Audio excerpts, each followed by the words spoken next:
Muhawe ikaze mu makuru yacu yo kuri uyu wa 24 Mutarama 2024 aho umutwe wa M23 wahanuye imwe muri drone za FARDC. Umutwe wa Alliance Fleuve Congo AFC ubarizwamo M23 washyize hanze amafoto ya drone ya CH4 indege za Congo yahanuwe na M23. Mwitangazo basohoye bavuga ko ingabo zirimo FARDC, FDLR, abacanshuro Wazalendo, ingabo z'u Burundi na SADC ngo bari gutsindwa bikomeye ku rugamba. Bagize bati turaburira kandi MONUSCO kubw'indege zitagira abadereva zikora ubutasi kuri M23 ziyajyana ku ngabo za Tsirombo. N'ubufatanye muri aya makimbiranye bakomeje bagira bati uku kubogama kw'ingabo z'umuryango w'abibumbye ndetse n'ubugizi bwa nabi bakorera abasivile biduhatira gufata ingamba zo kurengera no kurinda abaturage bacu. Basoza bagira bati twebwe AFC dukomeje kwiyemeza kurengera abaturage bacu no guharanira ubutabera n'amahoro. Inzira iragoye ariko ntituzemera gukandamizwa n'abaduteye. Dukomeje n'andi makuru mu burasirazuba bwa Kongo muri Masisi kuri uyu wa gatatu tariki ya 24 Mutarama 2024 imirwano ihanganishije M23 na Wazalendo yadutse mu misozi ireba Imweso ikanyangoye ku kilometero kimwe uvuye Imweso. Urusaku rw'amasasu rumaze kumvikana ari rwinshi. Mweso yongeye kwibasirwa n'irasana ryifashishijwe intwaro ziremereye nizoroheje kuva mu gitondo cyo kuwa 24 Mutarama 2024. Ubwoba bwatumye abaturage bahungira mu bitaro bikuru bya Mweso. Imirwano hagati ya M23 n'abarwanyi ba Wazalendo Mweso no mu nkengero zayo yatumye umutekano wifata nabi guhera ejo kuwa 23 Mutarama 2024. Iyi mirwano yatangiye ejo mu gitondo ku muhanda wa Pilote Mbuhi yakomeje nko mu birometero 6 uvuye Mweso. Nubwo imirwano yahagaze akanya gato ku manywa, byongeye gukomeza cyane ku mugoroba kuri wa kabiri binakomereza mu gitondo cy'uyu munsi. Imirwano yabereye ipilote na Mbuhi mu birometero bitarenze 4 uvuye muri centre ya Mweso mu ntara ya Kivu y'Amajyaruguru i Masisi. Nkuko amakuru aturuka Imbuhi abitangaza, abarwanyi ba M23 bahagabye ibitero ku birindiro bya Wazalendo ifatanyije n'igisirikare cya leta FARDC na FDLR cyane cyane ku musozi wa Mbuhi ahitwa Kavumbura ndetse no ku yindi misozi ireba Imbuhi na Pilote. Imweso FDLR yirukanywe Imbuhi n'ahitwa Pilote ku muhanda wa Gashuga.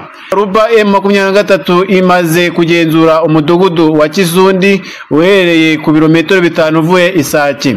Wazalendo bagerageje kwinjira muri Kibumba basubizwa inyuma ku birometero bikomeye na M23 bahungira Igoma.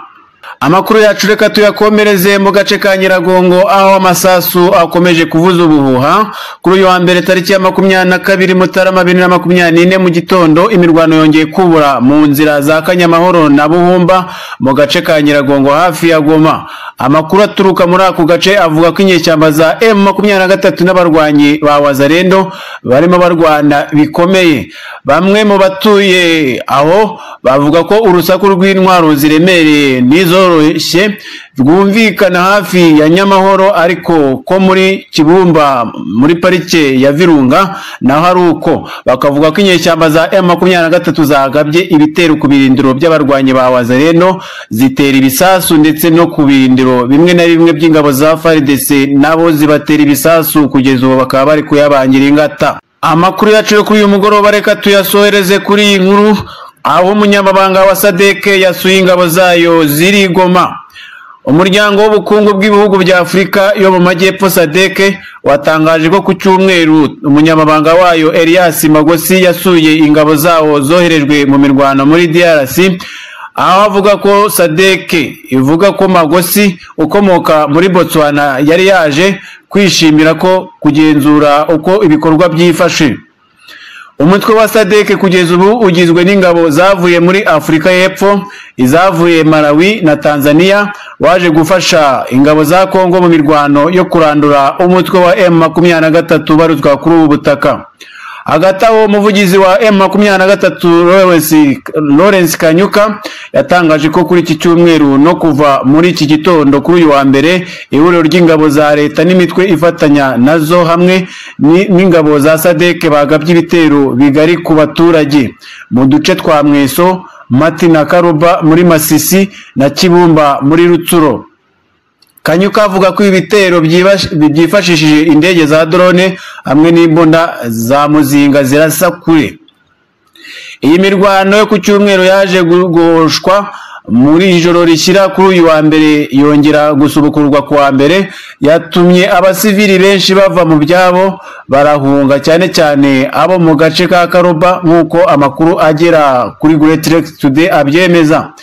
Uruhande rw'ingabo za leta ntacyo ruratangaza kuri iyi mirwano yo kuri iki cyumweru, gusa amwe mu makuru yatangajwe n'ababishinzwe avuga ko inyeshyamba za M23 arizo zateye ingabo za leta n'abafatanyije nazo. Muri raporo yazo iheruka, inzobere za ONU zivuga ko ingabo za Kongo zifatanyije n'imitwe irimo FDLR, iya Maimai itandukanye yahujwe ikitwa Wazalendo n'ingabo z'u Burundi. M23 yo ivuga ko ubu n'ingabo za SADC ziyongereyeho. Ziriya nzobere zivuga ko M23 ifashwa n'igisirikare cy'u Rwanda. Kigali na Gitega bihakana ibivugwa n'inzobere za ONU. Abasesenguzi bavuga ko hari impungenge ko intambara ziri mu burasirazuba bwa Kongo zishobora gutera ubushyamirane bukomeye kurushaho mu karere k'ibiyaga bigari. Imirwano hagati ya M23 na FARDC yongeye kubura Ikibumba. Imirwano hagati ya M23 n'ingabo za leta ya Kongo FARDC yongeye kubura ku mugoroba kuri itariki ya 21 Mutarama 2024 muri teritware ya Nyiragongo ahitwa Ikibumba. Imirwano yatangiye saa 11 ahazwi nka Kanyamahura antene ya Ruhunda no mu nkengero z'imisozi yaho. Abaturage bahaturiye babwiye itangazamakuru ko babona amasasu menshi kandi avugira ahantu hatandukanye. Kibumba iri mu birometero 20 uvuye mu mujyi wa Goma, ikaba imaze igihe iyobowe n'abarwanyi ba M23 kuva ingabo za East African zava mu bice zari zishinzwe gucungira umutekano. Ingabo za FARDC zimaze igihe zitegura kugaba ibitero ku barwanyi ba M23 bari muri teritwari ya Masisi na Nyiragongo, nk'uko Brigadier General Irunga Jacques ukuriye ibikorwa bya gisirikare muri Kivu y'Amajyaruguru tariki ya 20 Mutarama yatangaje ko bagiye kwisubiza ibice byafashwe na M23, aho yagize ati turabwira abaturage bose ko tugiye kwisubiza ibice byafashwe na M23, turasaba abarwanyi gushyira intwaro hasi bakishyikiriza ingabo zacu. Amakuru atugeraho avuga ko ingabo za FARDC zari zateguye kugaba ibitero ku barwanyi ba M23 bari muri Nyiragongo mu gitondo tariki ya 22 Mutarama 2024, ariko siko byagenze kuko imirwano yabaye mbere. Imirwano iba mbere y'igihe cyateganyijwe. Ubuyobozi bw'inyeshyamba za M23 buherutse gushyiraho isaha y'ingendo aho imirimo yose yemerewe gutangira saa 12 za mu gitondo igahagarara saa 12 n'igice z'umugoroba. Umuvugizi w'abarwanyi ba M23 Majoro Wiringoma yabwiye itangazamakuru ko babikoze kugira ngo barinde ubuzima bw'abaturage bashinzwe kurinda. Yagize ati twahagaritse intambara ariko leta ya Kinshasa itugabaho ibitero bitunguranye kandi bihitana abaturage. Bagiye bamisha ibisasu ku baturage kandi biboneka ko mu buryo butunguranye. Dufite inshingano zo kurinda abaturage bacu, niyo mpamvu twasabye ko bagira igihe cyo gukora n'igihe cyo guhagarika ibikorwa tukabacungira umutekano.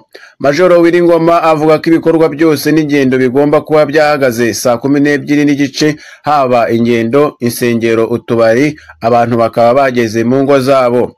Imirwano ihanganishije abarwanyi ba M23 n'ingabo za FARDC yari isanzwe muri teritwari ya Masisi mu bice bya Sake, ariko byimukiye muri teritwari ya Nyiragongo ku birometero bike uvuye ku mupaka w'u Rwanda mu karere ka Rubavu mu mirenge ya Busasamana na Bugeshi.